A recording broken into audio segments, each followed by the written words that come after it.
Здравейте хора, добре дошли в моя канал. Надявам се съдържанието да ви харесва и ако е така, сложете един лайк на видеото и се абонирайте за канала. А сега да преминем към днешното видео, което е топ 10 факта за футбола. Номер 1. Без ръце. Вратарите не винаги са могли да използват ръцете си. В ранните дни на футбола на вратарите им е било забранено да докосват топката с ръце. Това правило е важало само до 1863 година. Номер 2. Най-старият отбор. Шефилд е най-старият отбор в света. Отборът е от град Шефилд в Англия. Основан е на 24 октомври през далечната 1857 година. Клубът е аматьорски, но въпреки това той не спира да съществува вече 166 години, благодарение на местните дарители и фенове. Номер 3. Най-много голове в един матч от един играч. Стефан Дембички, или по-известен като Стефан Станис, е немски централен нападател, играещ за френски отбор Ланс.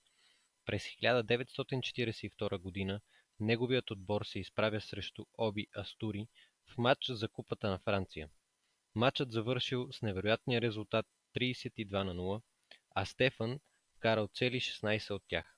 Той държи и рекорда на Гинес за най-много отбелязани гола в един официален матч. Номер 4. Най-дългото име. Един от най-странните факти е, че има един отбор, чието име се състои от 83 букви. Това е отборът на НАК Бреда. Като цялото име, пак казвам, се състои от 83 букви. На екрана пред вас ще бъде изписано цялото име, но дори и няма да се опитам да го прочета, тъй като съм абсолютно убеден, че няма да ми се получи. Номер 5. Футбол или сокър. Този факт за футбола, предполагам, е дразнещ за всеки футболен фен. В целия свят хората наричат този спорт футбол, освен в Америка и Канада. Там те го наричат сокър.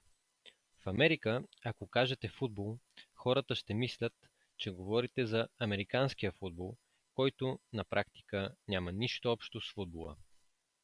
В Канада положението е горе-долу същото, само че там не е американски футбол, а канадски футбол.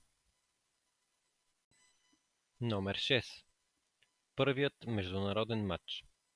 Първият официален международен матч, признат от Международната футболна федерация или по-известна като FIFA, е игран на 30 ноември 1872 година между отборите на Англия и Шотландия. Матчът е игран на Хамилтън Кресънт в Глазгоу, който всъщност е игрище за крикет. На матча има 4000 зрители и завършва при резултат 0-0. Номер 7. Два матча в един ден. В днешни времена футболистите имат по 4-5 дена между два матча или в най-лошия случай, когато графикът е натоварен, по 2-3 дена. Преди години обаче не е било точно така и има един много интересен случай с футболиста Марк Хюс. Когато бива закупен от Байерн Мюнхен от предишния му отбор Манчестър Юнайтед, Хюс е трябвало в един и същи ден да изиграе два мача. Това се случва на 11 ноември 1987 година, като първия мач за деня е бил с националния отбор на Уелс срещу Чехословакия в Прага в квалификация за Евро 88. След мача той лети за Германия и се появява като смяна за Байерн Мюнхен в техния мач за купата срещу Борусия Мьонхенгладбах. Номер 8. 149-0. На 31 октомври 2002 година в Мадагаскарското първенство се случва нещо шокиращо. В матч между отборите на Адема и Стад Олимпик де Емирн крайният резултат е 149-0. Матчът се развива по този начин, тъй като играчите на Стад Олимпик де Емирн си вкарват 149 автогола в знак на протест срещу съдийско решение в предишния матч на Адема. В матча съдията отсъжда спорна дуспа в полза на Адема в самия край на матча и с караното попадение от дуспата те печелят титлата за сметка на Стад Олимпик. Номер 9. Без загуба. В футбола има най-различни впечатляващи рекорди.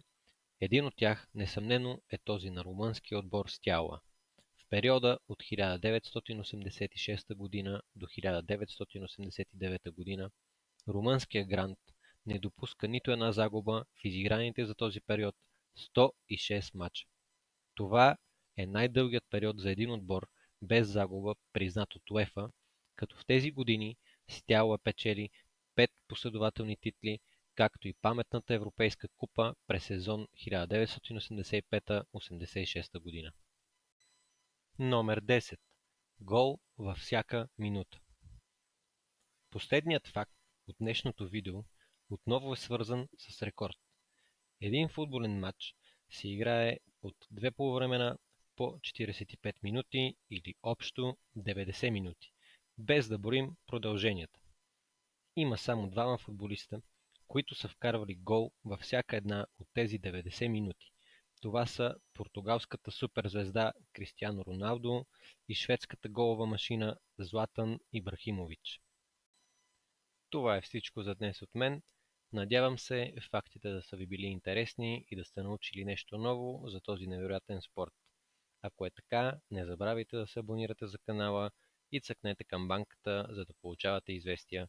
Благодаря ви, че гледахте и до следващия път.